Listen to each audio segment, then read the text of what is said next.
ЖШС бұрғылау компаниясында еңбекті қорғау және өндірістік қауіпсіздікті дамыту саласында белсенді жұмыс жүргізілуде.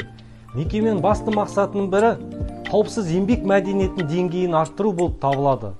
Қойылған мақсатқа қол жеткізуге ықпал ететін маңызды құжаттың бірі ол қауіпсіздік картасы. Қауіпсіздік картасы барлық объектілерде қолданылады және оны кез келген жұмысшы толтыра алады. Барлық объектілер үшін бұл құжат қауіптерді анықтау және хабарлау құралы ретінде қызмет етеді. Қауіпті жағдайлар, іс-әрекеттер және орын алған қауіпті оқиғалар, сондай-ақ денсаулық пен қауіпсіздік жағдайын жақсарту бойынша ұсыныстар қабылдау, жарақат алу немесе қоршаған ортаға және мүлікке зиян келтіру қаупін жою. Қауіпсіздік карталары еңбекті қорғау, өндірістік қауіпсіздік, азаматтық қорғаныс және төтенше жағдайларға қатысты мәселелер бойынша ғана толтырылуы керек.